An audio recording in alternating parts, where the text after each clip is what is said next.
Bonjour et bienvenue dans cette vidéo consacrée à AppMaker. Aujourd'hui, nous allons créer une application permettant d'utiliser des photos via Google Drive. Alors, nous allons créer une nouvelle application. Cette vidéo sera constituée de deux parties. La première va nous permettre de comprendre de quelle façon nous pouvons utiliser le service Google Drive et sa gestion des images. Et une seconde partie nous permettra d'intégrer des photos sur une application, sur des interventions de chantier. Alors, cette nouvelle application est une application de démarrage, donc nous allons tout créer, ce sera assez simple, il va y avoir une page que nous allons appeler photo, et une table dans laquelle nous allons créer et sauvegarder nos photos. Alors pour rappel, quand on crée une nouvelle table, nous avons un champ principal qui est automatiquement créé, qui est la clé primaire, qui permettra de manipuler les données au niveau de la création, de la modification et de la suppression. Alors nous allons rajouter, pour que notre exemple fonctionne, 4 champs.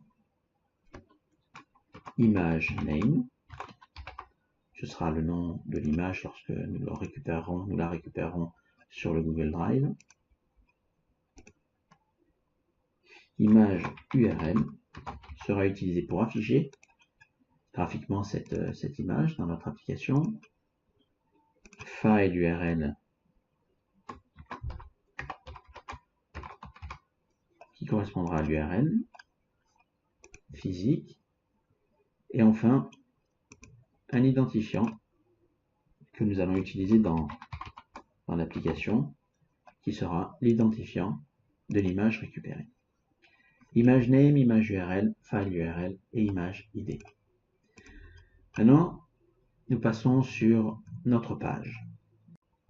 On va commencer par rajouter un panel de taille fixe que nous allons mettre ici et y rajouter l'élément qui va nous permettre justement d'accéder au Drive. Cet élément, dans la liste des widgets, tous ces petits objets proposés par AppMaker, nous avons un widget qui se trouve donc dans cette section des inputs, le Drive Picker, que je positionne. C'est cet élément-là qui va nous permettre d'accéder au Drive. Alors, ce qui nous intéresse, c'est notamment de venir sur cet élément, le data source de notre formulaire. Nous allons venir ensuite, à nouveau, nous refaisons cette opération et là nous prenons la création.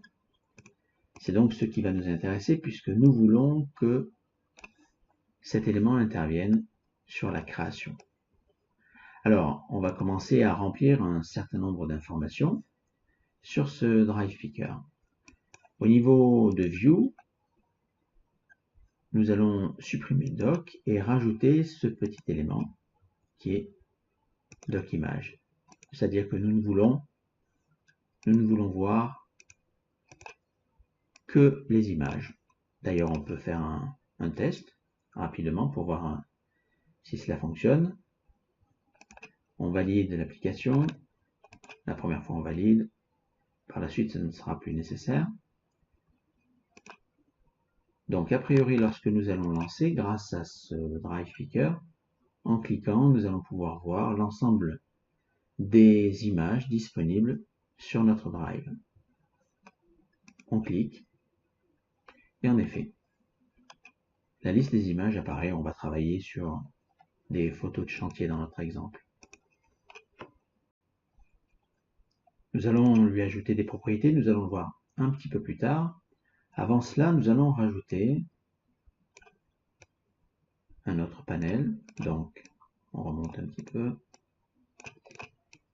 Dans ce panel, nous allons rajouter un formulaire qui nous permettra de visualiser tous les champs évidemment de notre table photo et puis surtout de comprendre un petit peu le lien qu'il y aura entre notre drive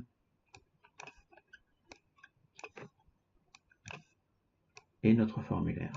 Voilà, j'ai repositionné un petit peu tout ça. On va récupérer donc l'élément qui nous intéresse, il s'agit du formulaire. On valide. Évidemment, ces photos qui nous intéressent. Et nous allons travailler sur ce type de formulaire, celui de l'édition. Donc là, on valide tout ça. Graphiquement, c'est un petit peu délicat, donc on va remanier un petit peu tout ceci en positionnant un panel de taille fixe. Je viens ici, je prends les champs qui nous intéressent.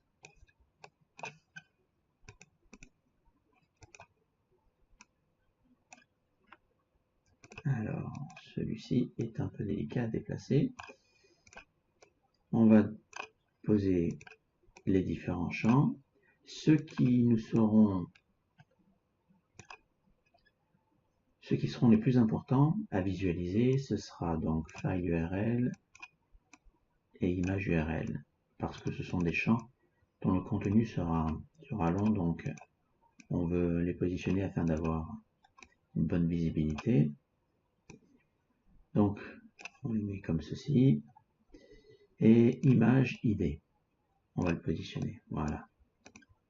Donc, avec la taille fixe du panel, on peut positionner un peu les champs comme on veut. Ce sera un petit peu plus agréable. Voilà. On agrandit un petit peu.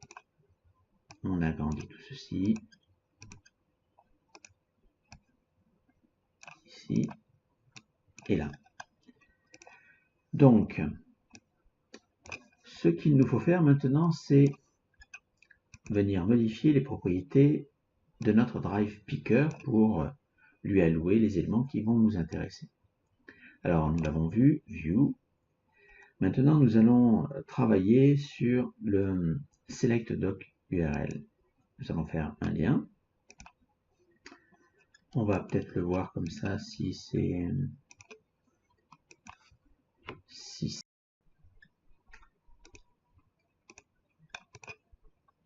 Donc, on va venir simplement ici plutôt sur Select Doc URL. Ce qui nous intéresse, ce sera File URL. Pour ce qui est du Select Doc Name, on va mettre le Image Name.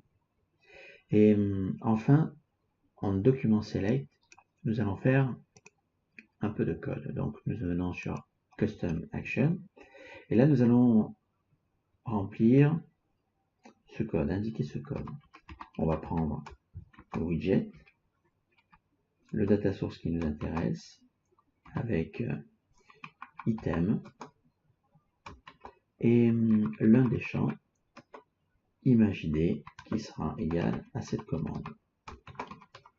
Je vais vous expliquer ce que cela signifie. En fait, ImageID qui est ici, donc nous revenons sur ceci, sur notre code. Donc ImageID qui est ici, lorsque la sélection sera effectuée, nous irons rechercher le résultat de la sélection et notamment l'identifiant de notre image.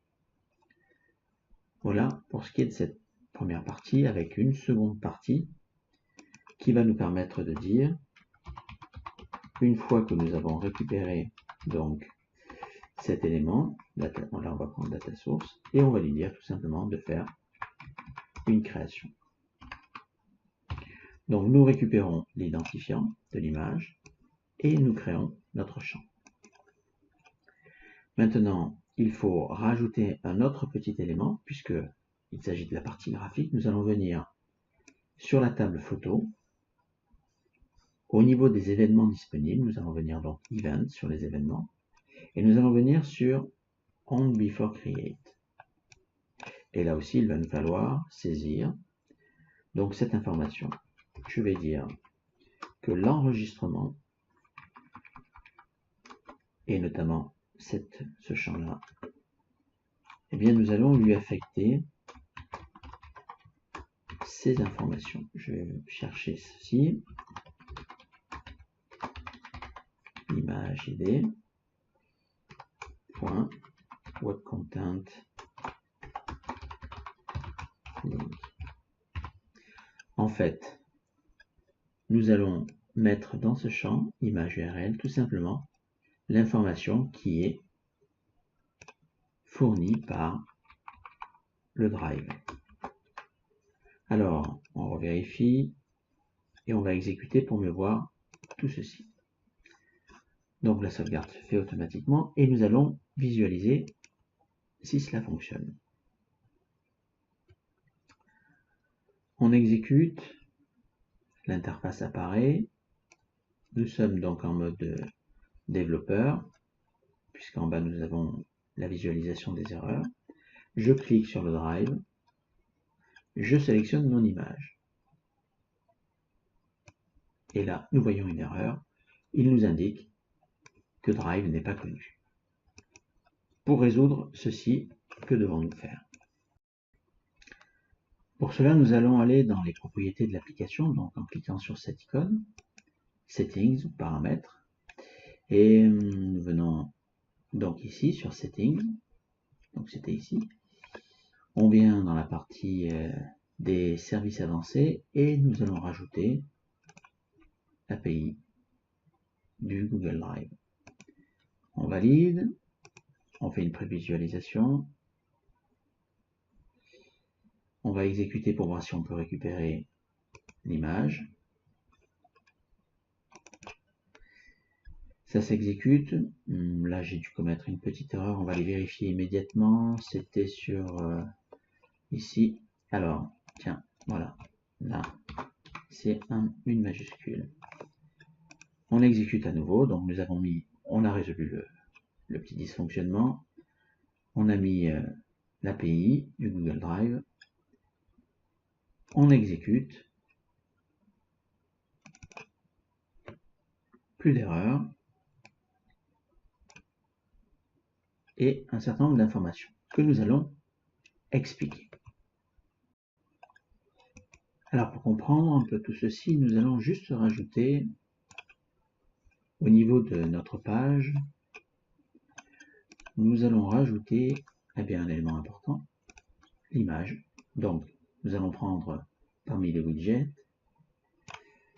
ce petit élément. Hop, voilà.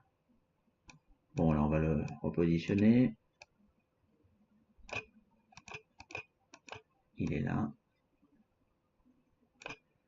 Ici.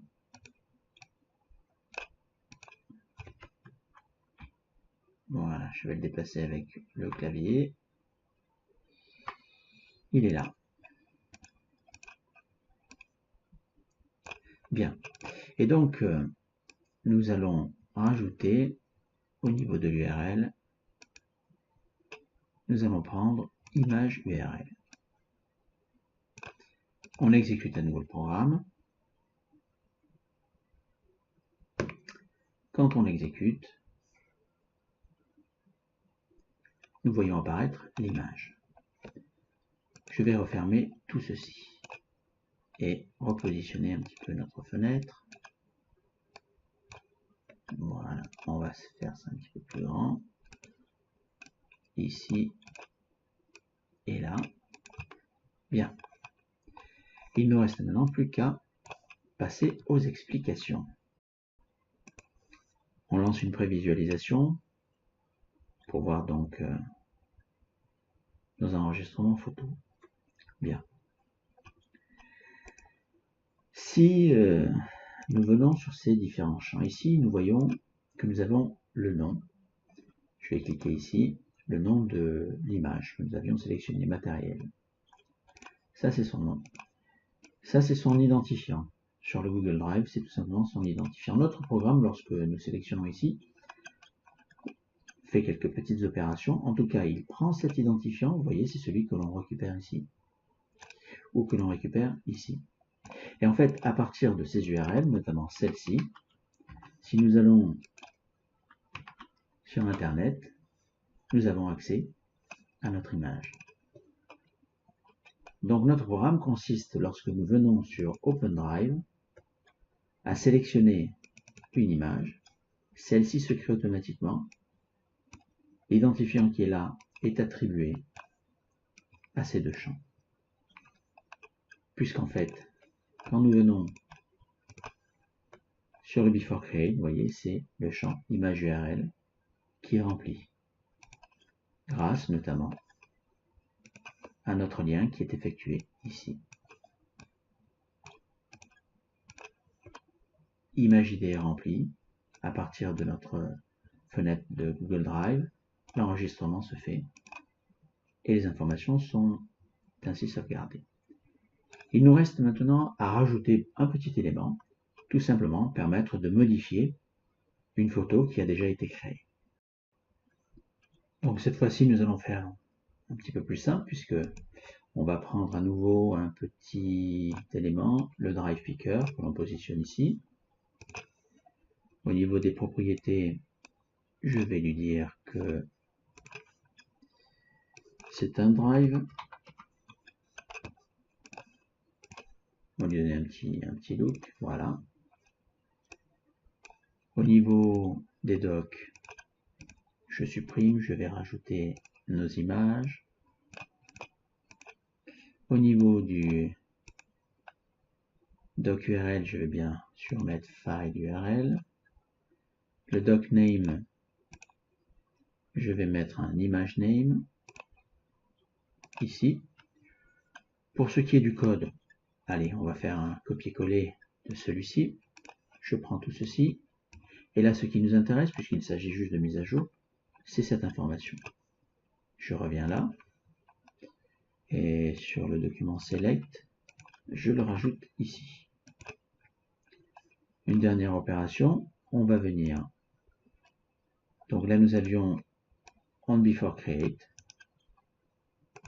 Et on va le rajouter aussi sur on before save. Je fais un coller. On va exécuter cette opération.